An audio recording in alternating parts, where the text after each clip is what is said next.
She said, "I'm keeping the cat in the divorce. You don't even like animals." The cat was my emotional support animal prescribed for my PTSD. I said, "Well, let the court decide." Then I showed the judge my medical documentation and her text messages about getting rid of the stupid cat. When the judge ruled in my favor. Original post. I, 34 male, am a former Army medic. Did 2 deployments, came back with some stuff I don't talk about much, and got diagnosed with PTSD in 2019. I've been in therapy since. I take my meds. I do the work. Part of that work included getting an emotional support animal, a gray tabby cat I've had for 4 years. My therapist wrote the letter, my psychiatrist co-signed it, and the cat has been in my treatment plan since day one. He's not a fashion accessory. He's not a pet I picked up on a whim. He's prescribed. He sleeps on my chest when I can't sleep, which is most nights. My ex-wife and I were married for 3 years. Together for 5 total. She filed for divorce 8 months ago. I'm not going to pretend I was perfect. I wasn't. The PTSD made me withdrawn sometimes. I had bad stretches where I didn't want to leave the apartment. I know I was hard to live with during those periods. But I never raised my voice at her, never broke anything, never did any of the stuff people assume when they hear veteran with PTSD. I just went quiet. And apparently quiet wasn't something she could work with. She started seeing someone else about 2 months before she filed. I found out because her sister told me. Not to be cruel, but because she thought I deserved to know before I got SIR papers. I appreciated that. It still gutted me, but I appreciated it. The divorce itself was mostly straightforward at first. We rented, so no property split. No kids. We had separate bank accounts, always did. The big assets were her car, in her name, paid off, my truck, in my name, still had payments, and about $11,000 in shared savings we'd built for a house down payment that never happened. My lawyer and I agreed to a 50-50 split on the savings. Clean and simple. Then she brought up the cat. We were doing an informal mediation session, just us and our lawyers in a conference room, going through the asset list. When we got to pets, she said, "I'm keeping the cat." I looked at her. No, he's been living with both of us for 3 years. I've fed him, taken him to the vet, bought his food. He was prescribed to me. By my doctor. For my PTSD. You don't even like animals. You never wanted a pet. You only got him because your therapist made you. My lawyer put his hand on my arm, which was his way of saying, "Let me handle this." He said, "The cat is a documented emotional support animal prescribed as part of my client's mental health treatment. We have the original ESA letter, updated annually, co-signed by a psychiatrist and therapist. The cat predates the marriage by 1 year. This isn't a negotiable item." Her lawyer looked at her like he hadn't been briefed on this detail, because he probably hadn't. She'd probably told him the same story she told everyone, that I was an indifferent pet owner and she was the one who actually cared for the animal. She said, "He doesn't even take the cat to the vet." "I do." I said, "You took him once?" "For his annual checkup, because I was at a VA appointment. I have every other vet receipt on my credit card for 4 years. The mediation ended without resolution on that point. Everything else was more or less agreed to. But the cat became the hill she chose to die on. That night she texted me, "You're not getting that cat. I'll fight you on this until you give up." I texted back, "We'll let the court decide." Over the next week, she did a few things that told me this wasn't about the cat. She started calling mutual friends and telling them I was using the cat as a weapon and that I was exaggerating my PTSD for sympathy in the divorce. 2 people called me to relay what she'd said. One of them, a guy I'd known since high school, said, "Man, she told me you barely have PTSD and that the whole ESA thing was a scam to avoid pet deposits on apartments." That hit different. Not because a friend believed her. He didn't, but because she knew about my diagnosis, my nightmares, my worst moments. She'd held me through panic attacks at 3 a.m., and now she was telling people it was fake. To win a cat. I called my lawyer and said, "Whatever it takes. I'm not losing him." Update 1. 3 weeks between mediation and our first court date. She used every single day. First, she went after the narrative. She told her family, her mom, her dad, her sister, 2 aunts, that I was weaponizing a mental health diagnosis to take the cat out of spite. Her mom called me, not to ask my side, to inform me that I was disgusting for using PTSD as a legal strategy. I said, "It's not a strategy. It's a diagnosis." She said, "My daughter took care of that cat more than you ever did, and you know it." I hung up. Her sister, the same one who'd warned me about the affair, texted me and said, "I'm sorry. I know the cat is yours. She's spinning this and I can't stop it." I told her I understood and that I didn't expect her to pick sides. She said, "I'm not picking sides. I'm just telling you what's happening so you're not blindsided." Here's what was happening. My ex was building a case that she was the cat's primary caregiver. She started collecting evidence. She dug up photos of her holding the cat, feeding the cat sleeping on her lap. She went to the vet and requested copies of any records with her name on them. There was one from that single visit she'd made. She apparently also asked 2 of her friends to write statements saying they'd always seen her caring for the cat and that I never seemed interested in the animal. My lawyer told me not to worry. He said character witness statements about pet care from friends of one spouse are basically wallpaper in family court. Judges see through them instantly.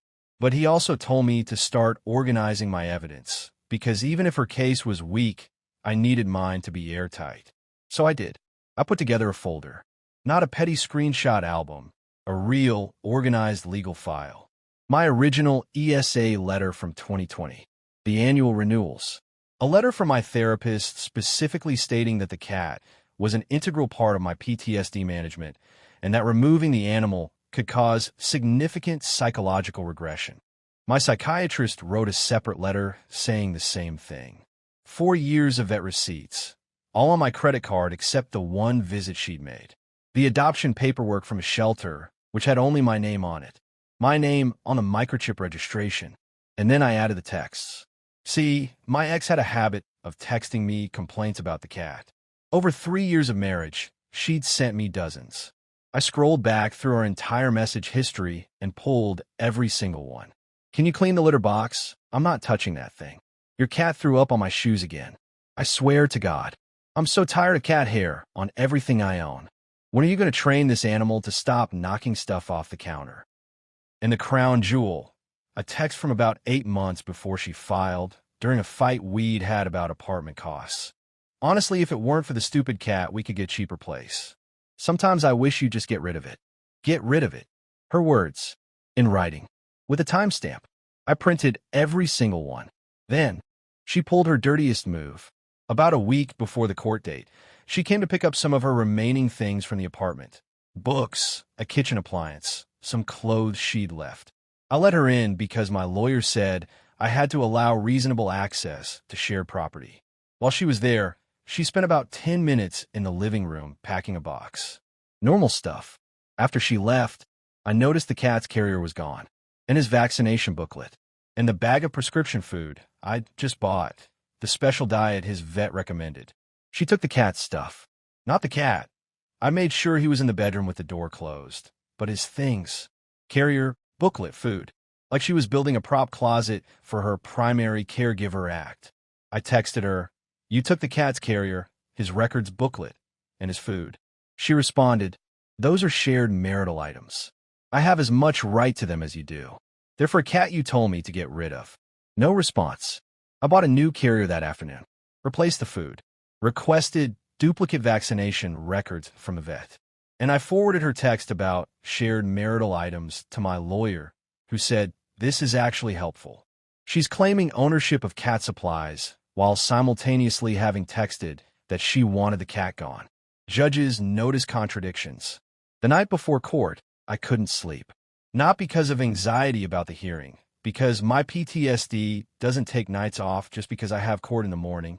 The cat was on my chest, purring, doing his job. I put my hand on his side and thought, this animal has done more for me than most humans. And someone who called him stupid wants to take him to prove a point. Not happening. Update 2. Family court is nothing like TV. It's fluorescent lights, bad coffee smell, and a judge who's already heard 30 cases that week and has zero patience for drama. Which, as it turned out, worked entirely in my favor. Her lawyer went first. He presented the argument that my ex had been the cat's de facto primary caregiver during the marriage. He submitted the photos of her with the cat, the one vet record with her name, and the 2 friend statements. He argued that since the cat had lived in a shared household, it should be treated as shared marital property and divided accordingly, meaning awarded to the spouse who could best demonstrate a caregiving relationship. My lawyer let him finish. Then he stood up and started with the ESA documentation. He handed the judge my therapist's letter, my psychiatrist's letter, the original prescription from 2020, and the annual renewals. He explained that the cat was not a pet acquired for companionship. It was a medical accommodation prescribed as part of an ongoing PTSD treatment plan for a combat veteran. The judge read the letters, took his time, then looked at my ex's lawyer and said, "Was your client aware this animal was a prescribed emotional support animal?" Her lawyer hesitated. My ex whispered something to him. He said, "My client was aware of the designation but believes it was informal." My lawyer said, "Your Honor, I have the co-signed letters from a licensed therapist and a board-certified psychiatrist affiliated with the VA. There's nothing informal about it." The judge nodded and said, "Continue." My lawyer then presented the vet receipts. For years, every visit, every vaccine, every bag of prescription food, all charged to my credit card. He presented the shelter adoption paperwork with only my name, the microchip registration with only my name, and then he presented the texts. He'd printed them on full sheets of paper, highlighted, with dates. He read 3 of them aloud to the court. The one about not wanting to touch the litter box. The one about wishing I'd get rid of it. And then the big one. "Honestly, if it weren't for the stupid cat, we could get a cheaper place. Sometimes I wish you'd just get rid of it." My ex's face went white. She looked at her lawyer like he was supposed to object, but there was nothing to object to. These were her own words from her own phone. The judge looked at my ex directly and said, "Ma'am, did you send these messages?" Her lawyer tried to interject. The judge held up his hand and repeated, "Ma'am, did you send these messages?" She said, "Those were taken out of context." I was frustrated. Everybody vents about pets sometimes. The judge said, "You told your husband to get rid of the animal that was prescribed for his PTSD. Is that an accurate characterization?" I didn't mean it literally. The text says what it says. My lawyer then made his closing point. He said, "Your Honor, the respondent is claiming primary caregiving for an animal she has, in her own words, called stupid and asked to have removed from the household.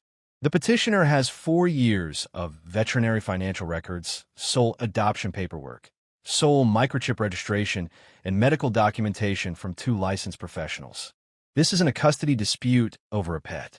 This is an attempt to deprive a veteran of a prescribed component of his mental health treatment." The judge ruled in my favor. He awarded me sole possession of the cat, stated that the animal was clearly my property predating the marriage, and noted that the medical documentation made the matter unambiguous. He also noted, and I'll never forget this, that the text messages raised concerns about whether the respondent would have provided appropriate care for the animal. In court language, that's a polite way of saying she would have gotten rid of him the second she could. My ex didn't look at me when the ruling was read. Her lawyer started packing up before the judge was even finished talking. On the way out, she walked past me in the hallway and said, under her breath, "This isn't over." I said, "It literally just ended." The judge said so. Update 3, final. It's been about 5 weeks since the ruling. Here's how things shook out. The divorce finalized 2 weeks after the cat hearing. The $11,000 in savings got split 50-50 as agreed. She kept her car, I kept my truck. The judge signed off on everything without issue. Legally, we're done. But the fallout from the cat hearing had a longer tail than I expected, mostly because my ex could not stop talking about it. She told her version to anyone who'd listen, that I'd manipulated the court using my veteran status, that I'd weaponized PTSD to win custody of an animal, and that the whole thing was proof I was controlling and vindictive. She told her family, her co-workers, her friends. She posted a vague story on her Instagram, one of those text-on-black background things that said, "Where the system rewards manipulation over genuine love." Some people will use anything, even their trauma, as a weapon. I didn't respond publicly, didn't post anything, didn't even subtweet. But here's the thing about narratives built on a lie. They collapse when someone asks even one follow-up question. Her sister was the first crack. Her sister, who'd been quietly supportive of me throughout the divorce, finally pushed back during a family dinner. She told me about it afterward. Apparently my ex was retelling the court story, painting herself as the wronged pet mom. And her sister said, "Didn't you text him about wanting to get rid of the cat?" My ex said, "That was venting. Everyone does that." Her sister said, "You also called the cat stupid." Multiple times. The judge literally read the texts in court. My ex said, "Whose side are you on?" Her sister said, "I'm on the side of not rewriting history." That dinner apparently ended early. Then her friends started getting the full picture. The sympathetic friend statements she'd submitted to court. The two friends who'd written that she was the primary caregiver found out that the judge had essentially dismissed their statements and that the text messages had been the deciding factor. One of them called my ex and said, "You asked me to write that letter, and you didn't tell me there were texts of you calling the cat stupid? You made me look like a liar in a legal proceeding." That friendship is apparently on ice now. Her mom, predictably, doubled down, called me one more time about a week after the finalization, and left a voicemail saying I was a disgrace and that I'd used the military to bully a woman in court. I saved it, forwarded it to my lawyer for the file, and didn't call back. My lawyer said it wasn't actionable, but worth documenting in case she ever tried to make trouble. The thing that surprised me most was the reaction from the guy she'd been seeing, the one she'd started dating before the divorce was even filed. Apparently, he didn't know about the cat saga until after it was over. When he found out the full story, that she tried to take a PTSD support animal from a veteran, got caught lying in court, and then told everyone the system was rigged, he pumped the brakes on the relationship. Hard. Her sister told me, he said, "If she'll lie to a judge, she'll lie to me." I don't know if they're still together. Don't really care. Now for the honest part. I won the cat. I won the case. But I didn't win anything else. I'm a 34-year-old divorced veteran living alone in a one-bedroom apartment with a gray tabby who doesn't care about court rulings or text receipts. Some nights are good. Some nights I wake up at 2 a.m. drenched in sweat, and the cat is there. And that's the only thing keeping me from spiraling. I'm not on some victory lap. I'm just trying to keep my head above water.